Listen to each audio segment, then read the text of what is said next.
नमस्कार।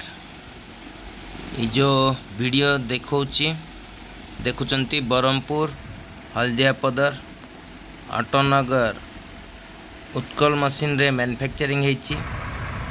ये बहुत बड़ फिटिंग होती। 13 मीटर पोल को आराम रे मार्चिंग करी नहीं पारिबो से भलिया फिटिंग होती। यार 4टा जग लगी तले। 4टा जग जग देखंतु के भाया उठुची केमिति केते हाइट रे उठौची। 4टा जग लगी ऊपर 10 फुटिया जग लगी। बहुत लंबा बहुत हाइट रे ये मशीन तैयारी सबुठु top model Berhampur Haldiapadar Autonagar Utkal machine रे मैन्युफैक्चरिंग होती। सबुठु टॉप मॉडल इंडिया रे एभलिया मशीन कौन सी लोक तैयारी करि नाहंती। प्रथम थर पाई आमे एटा को आरंभ करिचु। देखंतु 4टा जग रे केमती गाड़ी पूरा उठिची। ऊपर हाइट 10 फुट देइचु जेटा कि 13 मीटर पोल 14 मीटर पोल आराम रे मार्चिंग करी नहीं पारिबो से भलिया फिटिंग हेची। अर्जुन 605 रे फिटिंग कराइची। ये गंजाम जिला रो जने व्यक्ति फिटिंग करचंती से होचंती सम्राट स्वाई। वर्तमान एटा हमर फुलबाणी बौद्ध गंजाम आस्का भंजनगर रे चलिबो। ये मशीन बहुत हाइट मॉडल एच पोल पाई एटा स्पेशली तैयारी करिछु। से हमको ऑर्डर देइथिले स्पेशली किछि बनै करी दबो। हमें स्पेशली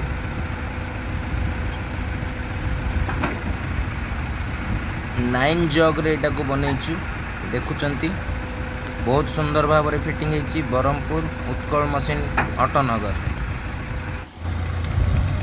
देखंतु ये 24 इंच रो डाया जोटा कि बड़ डाया तांको दरकार थिला रिक्वायरमेंट थिला हैच पोल पोतिवा पाई।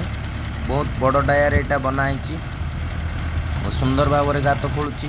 देखुचंती ये बरहमपुर हल्दियापदर अटोनगर उत्कल मशीन रे हमें मैन्युफैक्चरिंग करिचु। प्रथम थर पाई सबुठु टॉप मॉडल जोटा कि इंडिया रे नंबर 1 फिटिंग हेची। ये फिटिंग ये वीडियो आपन को देखेवा रीजन जदि करिवे एभलिया गोटे टॉप मॉडल करिवे सबु काम पाई आपनकर सक्सेस। 2.5 टन रु 3 टन जाए लोडिंग अनलोडिंग आपन आराम रे करि परिबे। बड़ बड़ ट्रांसफार्मर वायर बंडल अन्यान्य जिनिस 14 मीटर पोल 13 मीटर पोल आराम रे मार्चिंग करी नहीं पारिबे कौन सी असुविधा नहीं। 9 जग रेटा प्रथम थर पाई आमे बनैछु। देखुचंती सबुठु टॉप मॉडल ए मॉडल आमे प्रथम थर करी बरहमपुर उत्कल मशीन रे मैन्युफैक्चरिंग करिछु। आपन को डेमो देखौछु। मोर समस्त कॉन्ट्रैक्टर भाई मानन को अनुरोध जदि गोटे गाड़ी फिटिंग करचंती एभलिया फिटिंग करंतु जेमति कि सबुदिन पाए जीरो मेंटेनेंस। बहुत बढ़िया फिटिंग हेची। एभलिया फिटिंग करिकिरी जदि नेबे आपण सबु काम रे सक्सेस हेबे कौन सी असुविधा नहीं मेंटेनेंस नहीं। बढ़िया फिटिंग हेची। आपण माननकु ई वीडियो माध्यम रे देखेबा को चाहूची। देखंतु कोभलिया गात खोली देला एते सुंदर भाव रे फिटिंग हेची। यही जो बाबू देखुचंती यही जो बाबू जनक ये गाड़ी टी को फिटिंग ऑर्डर देइथिले। देखंतु सेटा 18 इंच टायर गात खोली सारला। एटा बे 24 इंच टायर गात खोलुची। दुईटा अगर ऑर्डर करिथिले नै सेटा मु कोटे जगह अगर लगे कि टेस्टिंग होची। सेटा 18 इंच टायर टेस्टिंग हला। एटा 24 इंच टायर टेस्टिंग होची। वर्तमान निजे करूचंती ट्रायल देखंतु बहुत सुंदर भाव में गात खोली देला। मोर कॉन्ट्रैक्टर भाई मानन को अनुरोध एभलिया फिटिंग करंतु बहुत सुंदर भाव में फिटिंग होची। आम संगे जोगाजोग करंतु कांटेक्ट करंतु। हमर जदि वीडियो आपण मानन को भलो लागुची अन्य मानन को शेयर करंतु। बस न्यूट्रल करो लाइक करो न्यूट्रल करो हे जो देखंतु न्यूट्रल करो उठो हल्दियापदर अटोनगर न्यूट्रल करो उठो हे जो मशीन रे प्रथम थर पाई 24 इंच टायर सबुठु बड़ न्यूट्रल कर दियो रेंज रो मशीन हां उठो तैयारी हेची। एभलिया मशीन वीडियो माध्यम रे देखंतु ଦେଖିଲା ପରେ ଆମ ସାଙ୍ଗେ ଯୋଗାଯୋଗ କରନ୍ତୁ। ବ୍ରହ୍ମପୁର ହଳଦିଆପଦର ଅଟୋନଗର ଉତ୍କଳ ମେସିନରେ ମ୍ୟାନୁଫ୍ୟାକ୍ଚରିଂ ହେଇଛି। ଆଗୁ ନିଅ ଆଗୁ ନିଅ ଆର ଡାୟା ବି ଆମେ ଆପଣଙ୍କୁ ମାପ ତଳେ ଦେଖାଉଛୁ। ରଖିକି ବୁଲ ତଳେ କେତେ ବଡ଼ ରଖିକି ବୁଲ ହୋଲ୍ କରିଛି ଦେଖନ୍ତୁ।